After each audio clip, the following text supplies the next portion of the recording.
안도현 시인의 아주 작고 하찮은 것이란 시가 있습니다. 아주 작고 하찮은 것, 독고마리 씨앗이나 치통 같은 별것도 아닌 것이 내 몸에 들어와서 이 양풍 같은 가슴을 막 긁어 놓는다는 것입니다.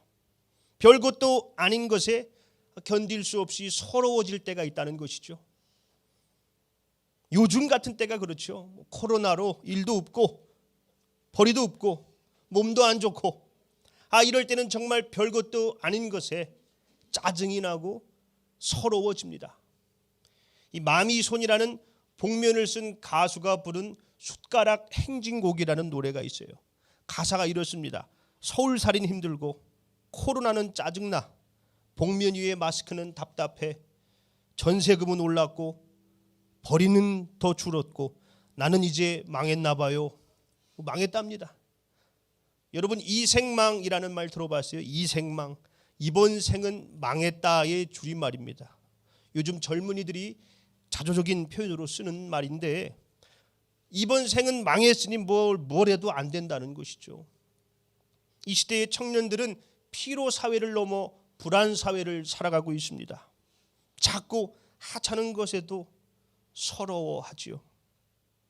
오늘 본문의 시편 기자도 이 불안에 사로잡혀 있습니다. 그는 내 눈물이 쥐하로 내 음식이 되었다 말하죠. 밤낮 눈물로 지새우고 있다는 것이죠. 아마도 이 기자는 성전에서 찬양을 드렸던 찬양 대원이었던 것 같습니다. 그런데 지금은 바벨론의 포로로 끌려가가지고 그때의 영광을 다 잃어버린 것이죠. 그때를 기억하며 하나님을 부르짖고 있습니다. 그런데 그때마다 하나님을 믿지 않는 사람들이 와가지고는 비방을 한다는 겁니다. 야, 네 꼬라지를 봐라. 대체 네가 부르짖는 하나님이 어디 계시냐? 백날 그렇게 교회 가가지고 기도해놓고서는 병이 낫기는 몰라. 하나님이 복을 주신다며 왜 아직도 그러고 궁상 떨면서 사는데 대체 네 하나님이 어디 계시냐? 그런 비난을, 그런 모욕을 듣고 있으니 얼마나 고통스럽겠습니까? 그러니 계속해서 눈물만 흘리고 있는 것이죠. 우리도 그렇게 눈물을 흘릴 때가 있었지요.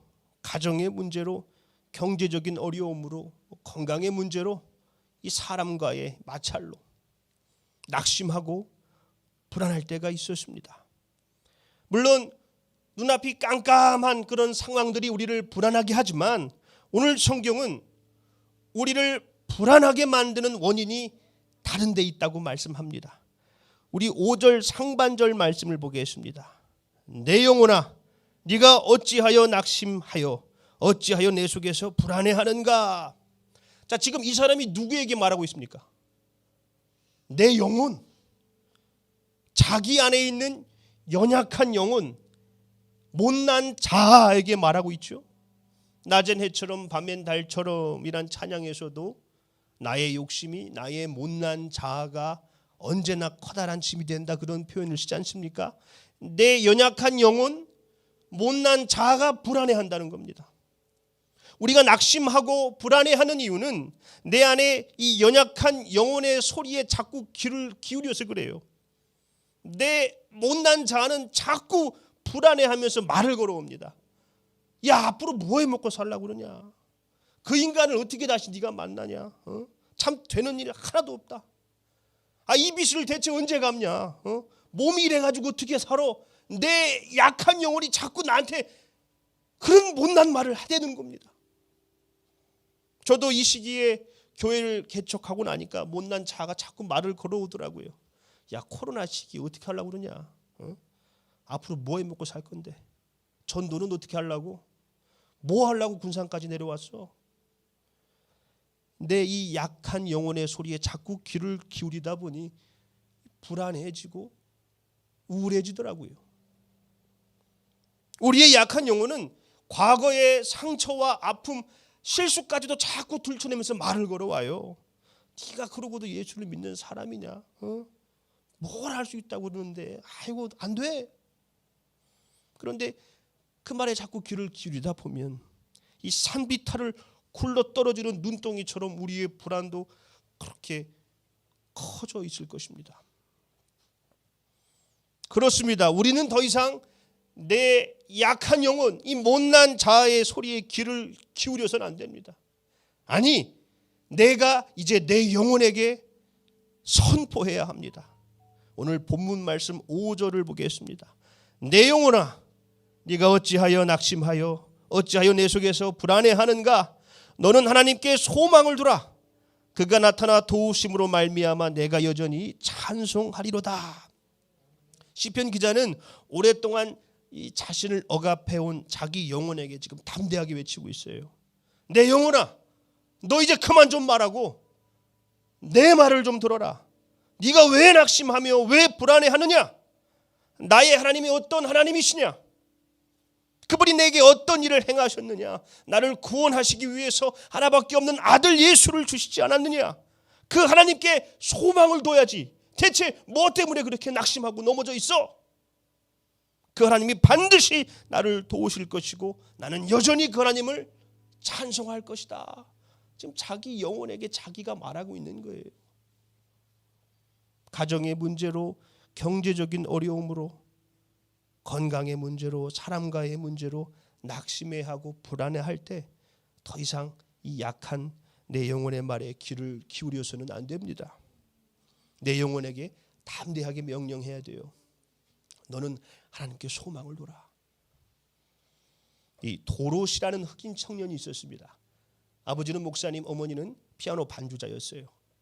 어렸을 때 어머니에게 피아노를 배웠는데 이 친구는 음악에 천부적인 재능이 있는 겁니다. 청년 때 이 블루스 피아노 연주자로 이름을 떨쳤어요. 이 팀파레르라는 사람과 함께 음반 작업을 하면서 700만 장이 넘게 팔린 음악을 녹음하기도 했고 이 브루스와 재즈를 400곡도 넘게 만들었어요. 그냥 뭐 탄탄대로죠. 그러던 1932년 그의 아내가 아기를 낳다가 그만 세상을 떠나버렸어요. 아기도 죽었습니다. 뭐 인생이 송두리째 흔들리죠.